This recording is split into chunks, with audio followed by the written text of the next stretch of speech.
Todd Gilliland letting it ride on the outside lane. He pushes out into the clean air. Gilliland to the number 1 spot. He'll cross down across the nose of Crafton. Now he'll slide back up to shut off the run by Johnny Sauter. Todd Gilliland and his bright yellow Toyota Tundra leading the field, not crossing over, not pulling down to the bottom of the racetrack, and that leaves Crafton a lot of room to do a lot of work right now, getting a shove from Nemechek. And he's got the bottom lane. He's got second, trying to get a fender alongside Todd Gilliland, who looks in the mirror, quickly snaps to the bottom, now drifts back to the outside lane. The youngster, Todd Gilliland, blocking all lanes. It didn't look like his lead was going to last for long, but now he increases it over that inside groove and Matt Crafton. Todd Gilliland has the lead, but here comes Johnny Sauter, breaking ranks, and actually got to the stripe before Todd Gilliland. Big time move for Johnny Sauter into the outside lane, but can he make it stick? Gilliland comes back at him on the inside. Sauter rim riding on the outside. Drafting help from Timothy Peters. It's Johnny Sauter by a nose. Johnny Sauter leading by a fender off turn 2, slapping the reins, trying to take sole possession of the lead. Todd Gilliland trying to hang with him down low, and he can't do it.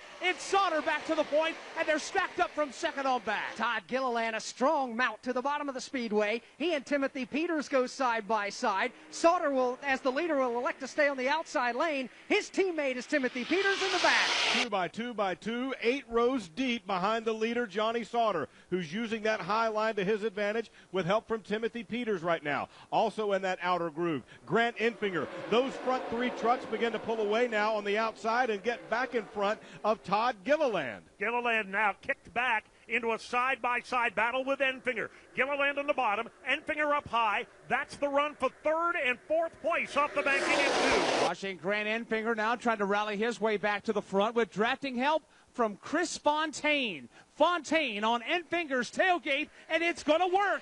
Here comes Enfinger to the outside for the lead. Side by side for the lead in turn number 3. Grant Enfinger, his black and yellow entry, has a fender out in front.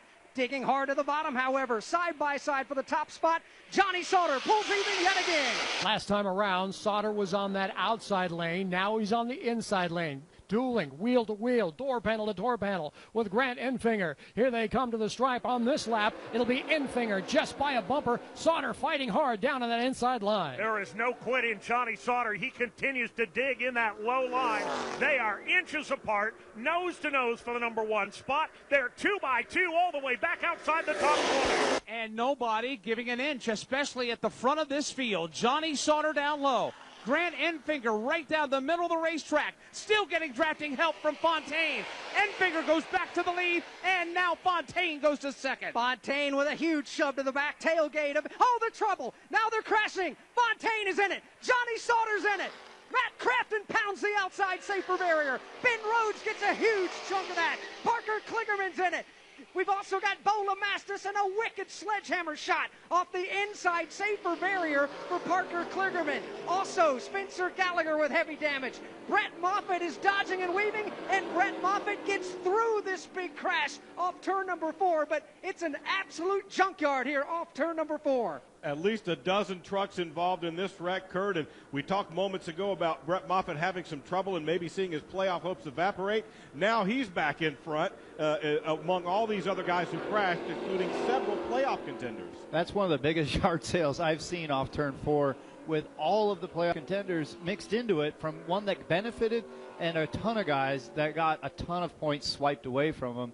I couldn't believe what I saw. I mean, it looked like Haley was trying to change lanes from lane 2 to 3 to lane 1, and he just ran out of real estate. And he just made too aggressive of a move is what it looked like. But it's just so tough when you're right there in that heat of the moment. You're battling for the lead, but he had such a run.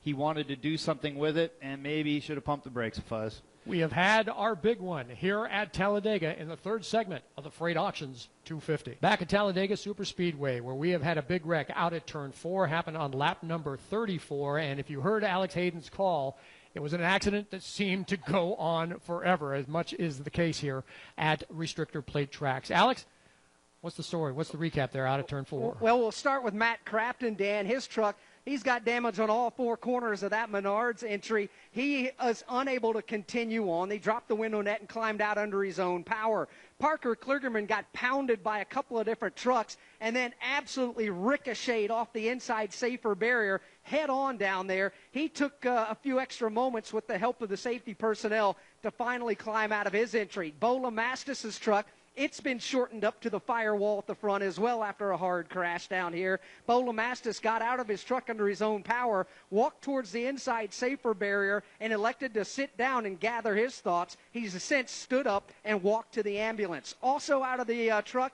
from the damage down here in this big crash, Spencer Gallagher, he's okay. And Chris Fontaine, it is hard to tell what kind of truck that was. I can tell you it's blue and yellow, but that's about it, because the nose is completely torn off the truck. The back tailgate is completely torn off of that machine as well. Chris Fontaine finally able to get out of his truck with some assistance and walk to the ambulance for the mandatory trip to the infield care center. Here at Talladega, this is part of the charm or part of the disgust, depending on which side you're on. But we just had a big one down here, and everybody seems to be okay as they've gotten out of their trucks. We understand that Johnny Sauter also got a piece of it, but was able to drive off.